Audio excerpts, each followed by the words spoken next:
सावन का महीना था। हिमाचल प्रदेश के कसौली गांव में बारिशों की बूंदें पर्वतों को भिगो रही थीं। पाइन और देवदार के पेड़ों के बीच हवा की सनसनाहट और बारिशों की रिमझिम एक संगीतमय माहौल बना रही थी। गांव के बीच में एक छोटा सा मिट्टी का घर था, जिसकी छत पर टीन की चादरें बारिश की थाप से गूंज रही थी। इसी घर में रहती थी अनन्या, एक 25 वर्षीय लड़की जिसका जीवन कठिनाइयों के साए में रहता था। अनन्या का बचपन इस गांव में बीता था। वह अपने पिता रमेश की इकलौती बेटी थी। रमेश गांव में एक छोटी सी किराने की दुकान चलाते थे। वह गांव के सबसे भले इंसान माने जाते थे। जब अनन्या छोटी थी, वह अपने पिता के साथ दुकान पर बैठती और ग्राहकों को सामान तोल कर देती। वह हंसते खेलते दिन बिताती और गांव के बच्चे उसे अपनी बड़ी बहन मानते थे। लेकिन जब वह 15 साल की थी, रमेश को दिल की बीमारी ने जकड़ लिया। डॉक्टरों ने कहा कि उन्हें आराम करना होगा और महंगी दवाइयों की ज़रूरत है। दुकान का काम ठप हो गया और परिवार की आर्थिक स्थिति बिगड़ गई। अनन्या की माँ शांति एक साधारण गृहिणी थी। वह गांव की महिलाओं के लिए सिलाई का काम करती थी, लेकिन उनकी कमाई से घर का खर्च चलना मुश्किल था। अनन्या का छोटा भाई अजय 12 साल का था और गांव के स्कूल में पढ़ता था। वह एक होशियार बच्चा था, लेकिन स्कूल की फीस न चुका पाने के कारण उसकी पढ़ाई रुकने की कगार पर थी। अनन्या ने बीए की डिग्री हासिल की थी। वह शहर में नौकरी की तलाश में गई, लेकिन हर बार असफल रही। गांव में नौकरी के अवसर न के बराबर थे। वह अक्सर रात को छत पर बैठकर तारों को देखती और सोचती थी, क्या मेरा जीवन हमेशा ऐसा ही रहेगा। उसकी आंखों में आंसू होते, लेकिन वह अपने परिवार के सामने हिम्मत दिखाती। कसौली गांव प्रकृति की गोद में बसा था। पहाड़ों के बीच बने छोटे से घर, खेतों में लहलाती फसल और पास की नदी का साफ पानी गांव को एक सुंदर दृश्य देता था। लेकिन गांव की आर्थिक स्थिति अच्छी नहीं थी। अधिकांश लोग खेत और छोटे मोटे कामों पर निर्भर थे। गांव में एक पुराना से मंदिर था जो पहाड़ी की चोटी पर था। मंदिर के पास एक बेल का पेड़ था, जिसकी पत्ते सावन में और भी हरे और चमकदार हो जाते थे। गांव के लोग इस मंदिर को बहुत पवित्र मानते थे और सावन में यहाँ काफ़ी भीड़ जुटती थी। अनन्या को मंदिर जाना बहुत पसंद था। वह बचपन में अपनी दादी के साथ मंदिर जाती थी।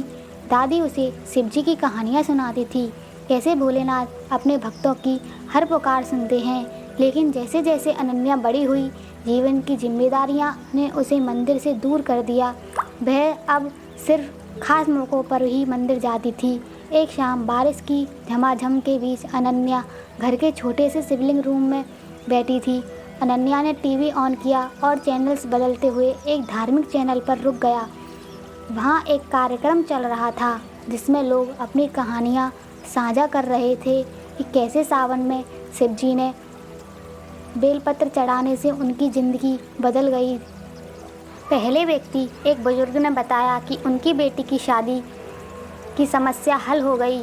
मैंने सावन में हर सोमवार को शिवलिंग पर बेलपत्र चढ़ाए और प्रार्थना की। कुछ ही महीनों में मेरी बेटी का रिश्ता एक अच्छे परिवार में तय हो गया। दूसरी महिला ने कहा, मेरे पति को कैंसर था, डॉक्टरों ने जवाब दे दिया था, लेकिन सावन में मैंने रोज़ बेलपत्र चढ़ाए और चमत्कार हुआ, उनकी तबीयत में सुधार होने लगा। तीसरे व्यक्ति, एक युवक ने बताया, मैं 2 साल से बेरोजगार था। मैंने सावन में शिवजी की भक्ति शुरू की और मुझे विदेश में नौकरी मिल गई। अनन्या ने ध्यान से सुना। उसका मन सोच में डूब गया। जब इतने लोगों की परेशानियां शिवजी ने दूर की, तो मेरी क्यों नहीं। उस रात वह देर तक सोचती रही। उसने मन ही मन फैसला किया कि वह सावन में शिवजी के बेलपत्र चढ़ाएगी। उसे नहीं पता था कि यह छोटा सा विश्वास उसके जीवन को पूरी तरह बदल देगा। सावन का पहला सोमवार था। अनन्या सुबह 4 बजे उठी। उसने स्नान किया, एक सादी नीली साड़ी पहनी और गांव के पुराने से मंदिर की ओर चल पड़ी। मंदिर पहाड़ी की चोटी पर था। रास्ता पथरीला और बारिश से फिसलना भरा था, लेकिन अनन्या का हौसला कम नहीं हुआ। वह मन ही मन ओम नमः शिवाय, ओम नमः शिवाय का जाप कर रही थी। मंदिर के बाहर एक बेल का पेड़ था, जिसके पत्ते बारिश की बूंदों से चमक रहे थे। अनन्या ने श्रद्धा से 3 बेल पत्र तोड़े। उसने उन्हें पानी से धोया और मंदिर में प्रवेश किया। मंदिर का माहौल शांत था। शिवलिंग पर पहले से ही कुछ फूल और बेलपत्र चढ़े थे। मंदिर के पुजारी पंडित श्यामलाल एक कोने में बैठे मंत्र पढ़ रहे थे। अनन्या ने शिवलिंग के सामने बैठकर ओम नमः शिवाय, ओम नमः शिवाय का जाप शुरू किया।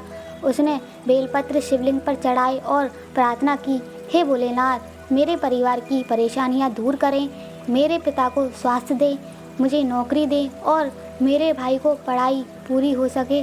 मैं आप पर पूरा भरोसा करती हूँ। उसकी आंखों में आंसू थे, लेकिन मन में एक अजीब सी शांति थी। पूजा के बाद अनन्या ने मंदिर के चारों ओर परिक्रमा की। उसे ऐसा लग रहा था जैसे कोई अदृश्य शक्ति उसे हौसला दे रही हो।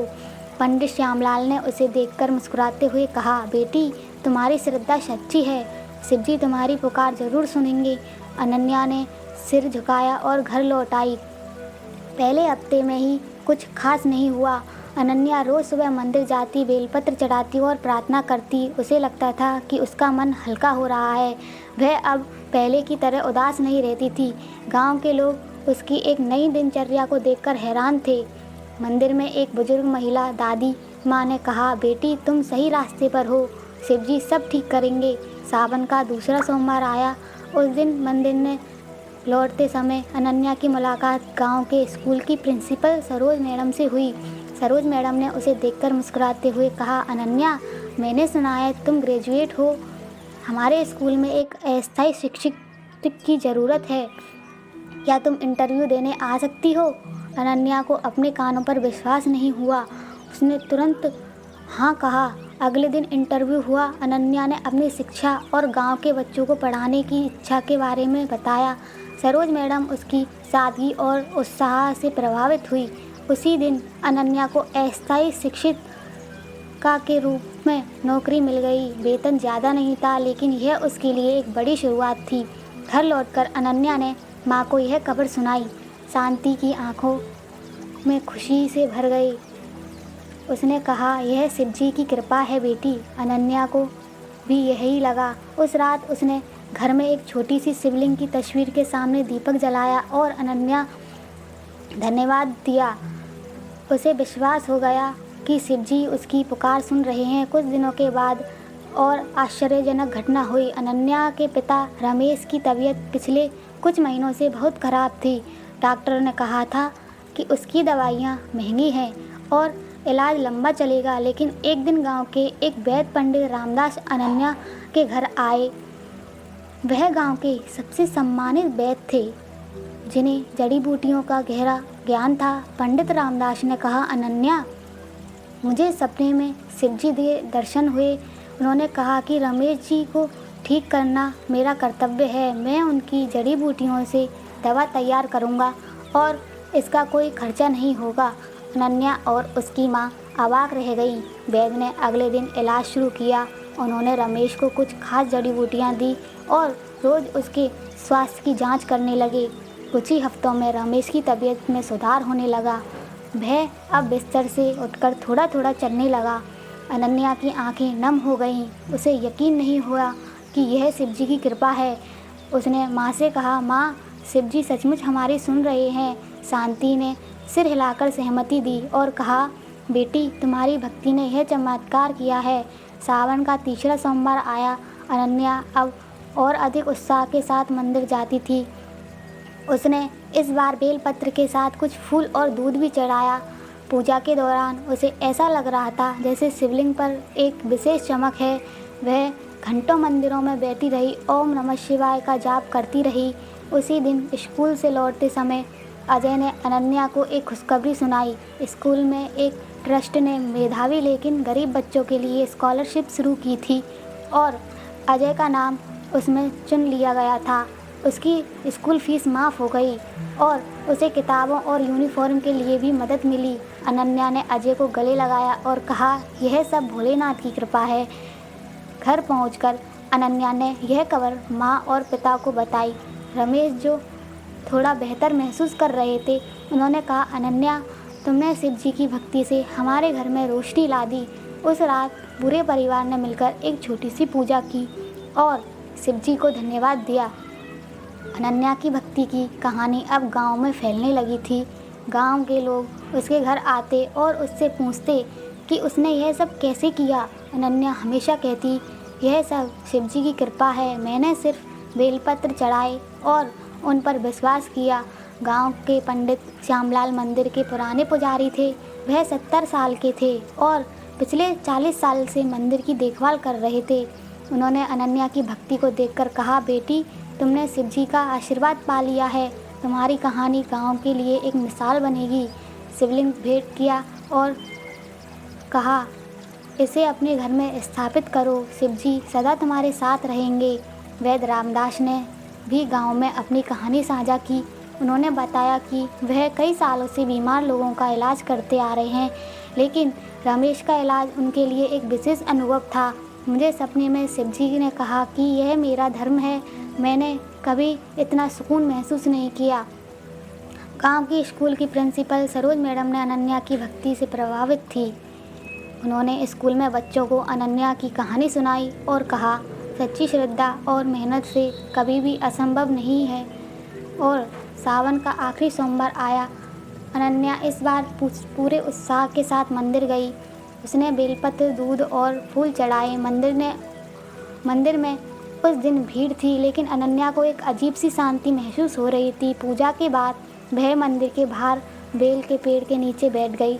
बारिश की हल्की बूंदें उसकी साड़ी को भिगो रही थी, लेकिन उसे यह सब बहुत सुकून दे रहा था। पंडित श्यामलाल ने उसे बुलाया और कहा, बेटी, तुमने इस सावन में सच्ची भक्ति की है। शिव जी तुमसे प्रसन्न हैं। उन्होंने उसे एक छोटी सी माला दी और कहा, इसे हमेशा अपने पास रखना, यह तुम्हें शिव जी की याद दिलाएगी। अनन्या ने माला ली और घर लौट आई। अब उसने घर के एक कोने में छोटा सा पूजा स्थान बनाया और वहाँ शिवलिंग स्थापित किया। उस दिन से वह रोज़ सुबह शाम पूजा करने लगी। सावन खत्म होते होते अनन्या का जीवन बदलने लगा। उसकी सरकारी नौकरी पक्की हो गई थी और वेतन भी बढ़ गया। रमेश की तबीयत भी पूरी तरह ठीक हो गई और वह फिर भी अपनी दुकान पर जाने लगा। अजय की स्कूल फीस मसला हल हो गया और वह अपनी पढ़ाई में अच्छा प्रदर्शन करने लगा।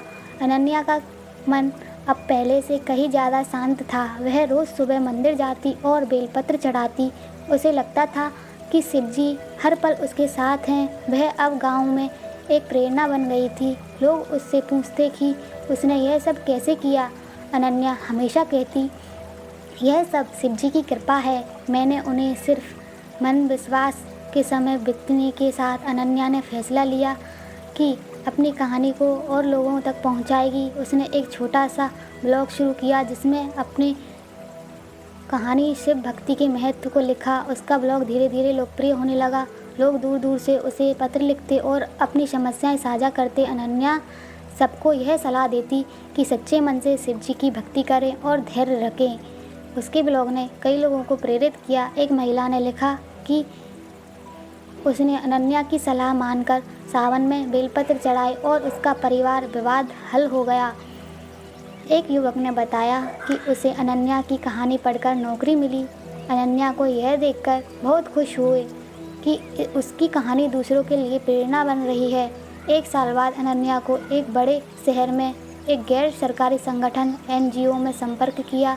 वे चाहते थे कि अनन्या उनके साथ मिलकर गाँव में शिक्षा और स्वास्थ्य के लिए काम करे। अनन्या ने इस प्रस्ताव को स्वीकार किया।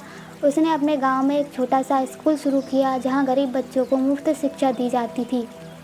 उसने गांव के स्वास्थ्य शिविर भी आयोजित किया जिसमें वैद्य रामदास का और डॉक्टरों ने मुफ्त इलाज किया। अनन्या के प्रयासों से गांव का माहौल बदलने लगा। लोग अब पहले से ज़्यादा एकजुट थे।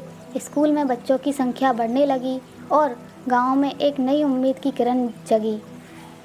अनन्या ने अपने ब्लॉग के जरिए गांव की कहानी को दुनिया तक पहुंचाया। कई लोग गांव की मदद के लिए आगे आए और कुछ ने स्कूल के लिए दान किए। कई साल बीत गए। अनन्या अब एक जानी मानी सामाजिक कार्यकर्ता बन चुकी थी। उसका गांव भी कभी गरीब और मुश्किलों से जूझता था, अब शिक्षा और समृद्धि का प्रतीक बन गया। लेकिन अनन्या ने कभी अपनी जड़ें नहीं भूली। हर सावन में वह उसी शिवजी मंदिर पर जाती, बेलपत्र चढ़ाती और शिवजी को धन्यवाद देती। उसके जीवन का हर पल अब शिवजी की मौजूदगी से भरा था। बारिश की बूंदों में, बेल के पत्तों में और लोगों की मुस्कुराहट में उसे शिवजी का आभास होता था। अनन्या की कहानी अब सिर्फ उसकी कहानी नहीं, यह हर उस इंसान की कहानी थी जो विश्वास और भक्ति के साथ अपने जीवन को बदलना चाहता था। उसने अपने ब्लॉग के आखिरी पोस्ट में लिखा, शिवजी की कृपा अनंत है। अगर आप सच्चे मन से उन पर विश्वास करें तो कोई भी परेशानी स्थायी नहीं रह सकती। बेलपत्र सिर्फ एक पत्ता नहीं है, यह आपकी श्रद्धा और विश्वास का प्रतीक है। सावन का हर सोमवार हमें याद दिलाता है कि भोलेनाथ हमेशा हमारे साथ हैं। दोस्तों, आशा है यह कहानी आपको पसंद आई होगी। अगर पसंद आई हो तो वीडियो में लाइक करें, कमेंट करें, ओम नमः शिवाय ज़रूर लिखें। चैनल पर